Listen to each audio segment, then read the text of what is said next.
Alright folks, buckle up for a ride through time. Today, I'm taking you on a retro factory tour to witness the making of classic Ford cars in the United States. Imagine the 1960s and 70s, a golden era for American automotive engineering. No fancy computers, just pure mechanical genius and a dash of elbow grease. First stop, the assembly line. This is where the magic happens.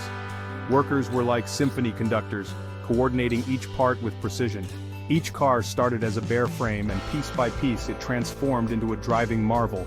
Picture it: chassis rolling down the line, engines hoisted in and bodies lowered meticulously. The heart of these classics? The engine. Back then, Ford's V8 engines were legends in their own right. Built for power and reliability, these engines were assembled with care and precision. Workers knew every bolt, every piston, and they took pride in crafting these mechanical masterpieces. Let's move on to the paint shop.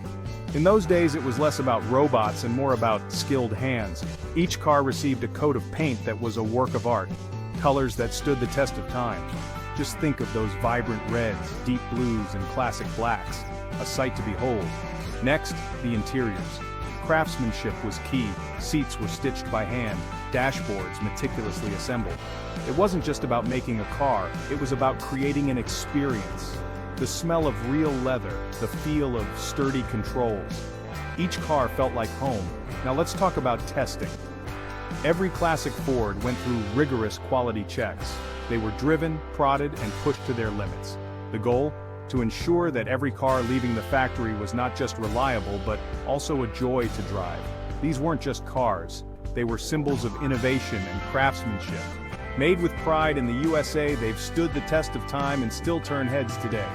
Each classic Ford tells a story, a testament to the golden age of American automotive history. So next time you see a vintage Ford cruising down the street, remember the passion and hard work that went into making it.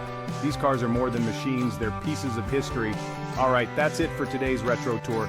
Keep your engines running and your love for classics